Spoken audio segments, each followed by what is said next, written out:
კარგად ჩანს. მარცვლიდან ამოსული აი ეს 21 სანტიმეტრი 8 დღეში.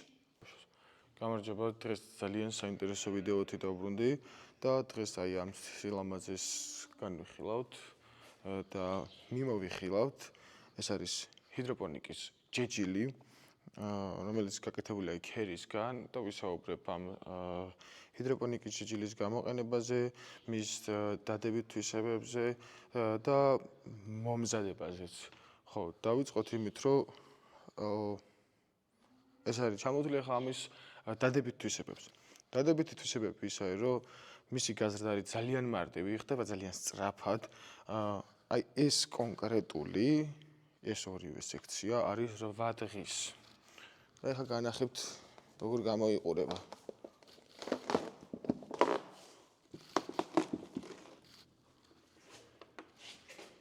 უბრალოდ შეხედეთ მასას.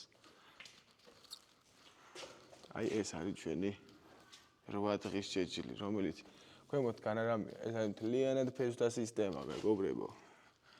აი ამას მთლიანად საქონელი ჭამს, გინა ქათამი, გინა ღორი, გინა ნებისმიერი ბალახის ჭამელი, რომელიც ცხოველი ფესვიან მწვანე მასიანად მთლიანად მიირთმევს. აი ამას.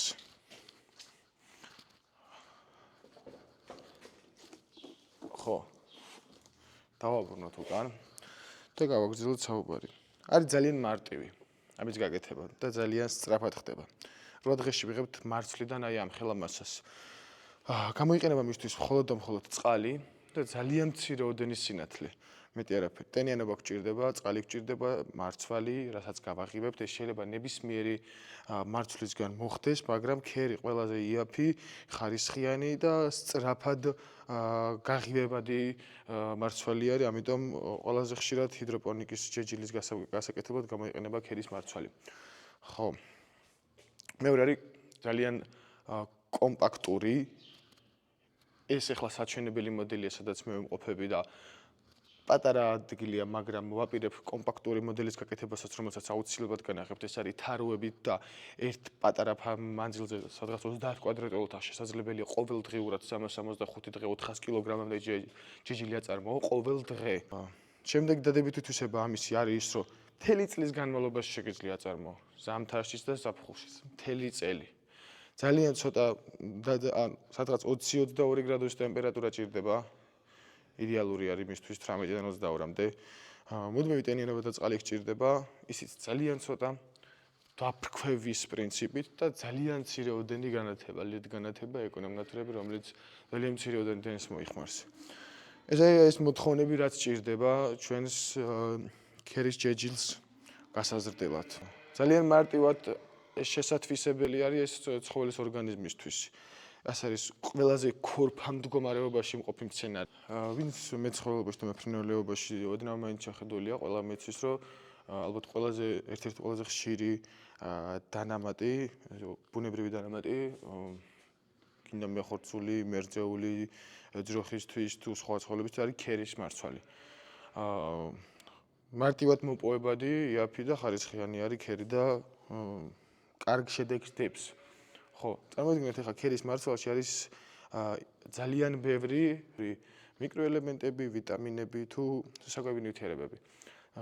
ეს არის კაფსულა, ქერის მარცვალი და ამ კაფსულაში ბლოკირებულია ეს ყველაფერი და ჩაკეტილი არის ერთად. აი აქ ეს ყველაფერი არის გამოთავისუფლებული, გამოღივებული და ამის ბიოშეთვისება ყველაზე მაღალი არის აი ამ მდგომარეობაში, რაც ქერის მარცვალში გვაქვს. ამიტომ ის ვიტამინები თუ საკვები ნივთიერებები, რაც ქერის მარცვალში არის, აი ამ დროს ყველაზე მარტივად მისაღები არის და ყველაზე გააქტიურებულია. პლუს ემატება ამას ქლოროფილი, რომელიც ამაში აი ამ მწვანე მასაში გვაქვს, პლუს მეტი წყალი არის, რაც ამანამდენი 8 დღის განმავლობაში შეიწოვა, მეტი წყალი არის და ამიტომ კარგ შედეგს დებს. ეს ყველაფერი დადებითი თვისება, რაც ახლა ვილაპარაკე ჩვენს საყვარელ ჯეჯილზე. აი მაინტერესებს რამდენი სანტიმეტრი არის გაზრდილი. აი შეხედეთ. თლიანად არაფერი ეს შეიძლება ვიღაცას ეგონოს, რომ არის რამე დაფენილი ქვემოთ. სინამდვილეში მთლიანად ფესვთა სისტემა არის. აი მთლიანად ფესვთა სისტემა, რომელსაც მთლიანად მიირთმევენ ჩვენი ცხოველები.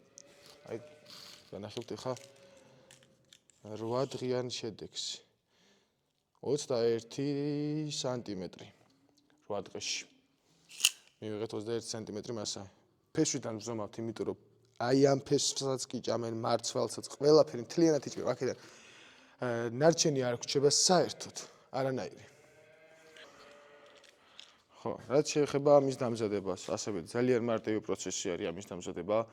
ვიღებ ყველა სხვადასხვა, ახლა მე რასაც ვიტყვი რაოდენობებს ეს თქვენ არ მოგიწევთ ეს ამ რაოდენობების გამეორება, იმიტომ რომ სხვადასხვა ზომის და ფორმის ჭურჭელში გააკეთებთ სავარაუდოდ, მაგრამ ვიტყვი რა უნდა გაითვალისწინოთ და რა შეცდომები არ უნდა დაუშვათ შემსავით.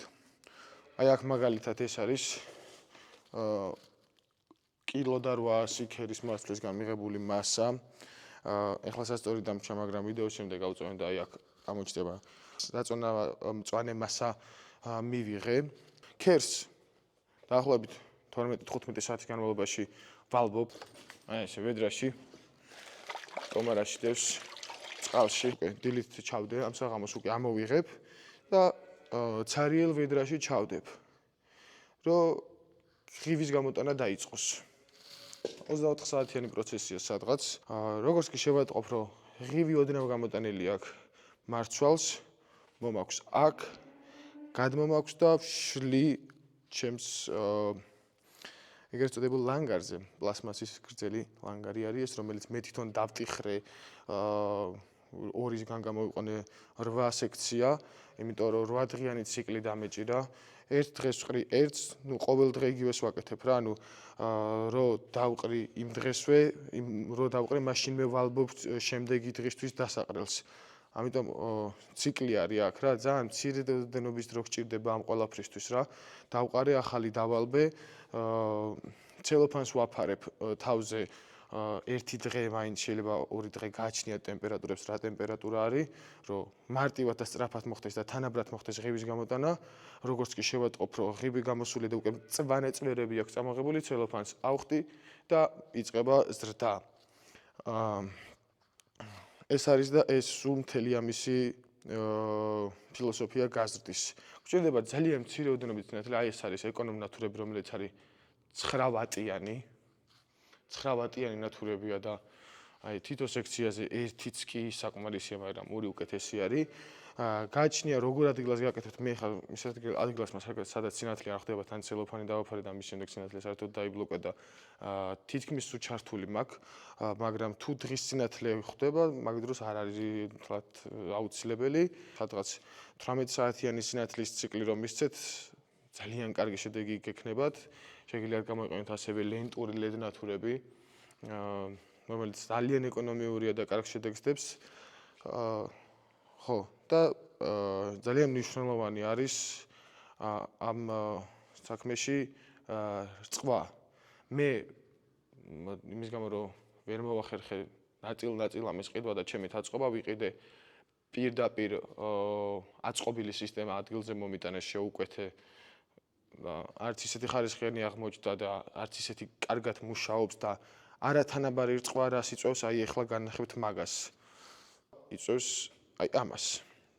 შეიძლება სინათლე გამოიწვიოს გადაგრიხვა, გადმოგრიხვა, მაგრამ არათანაბარი მორწყვა აი ამას იწვევს. აი, მიდის კარგად, იდეალური მოლია, აქ ჩავარდნა. აქეთაც კარგად იზრდება, ჩავარდნა, კარგად იზრდება, ჩავარდნა.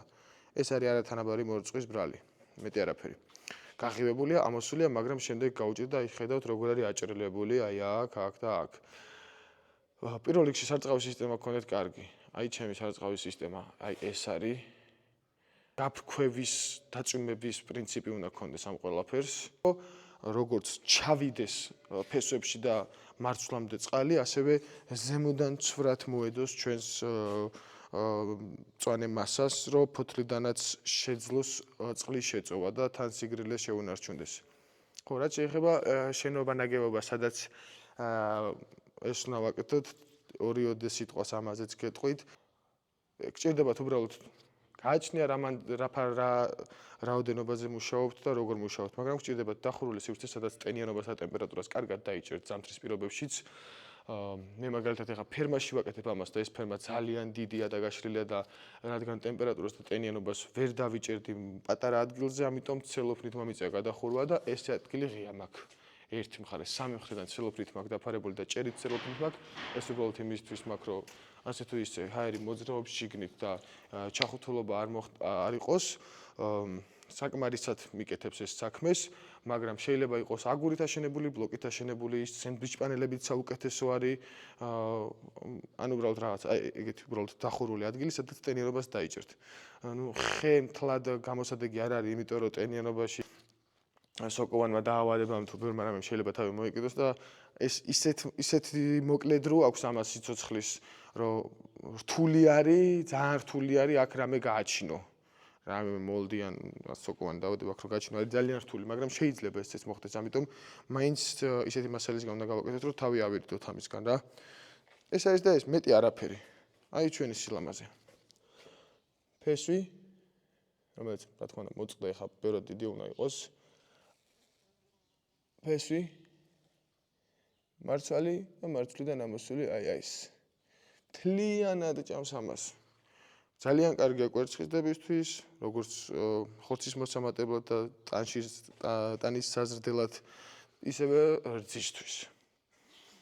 ძალიან კარგი არის, მაგრამ თქვენი თუ დატესტავთ, მიხვდებით რა არის.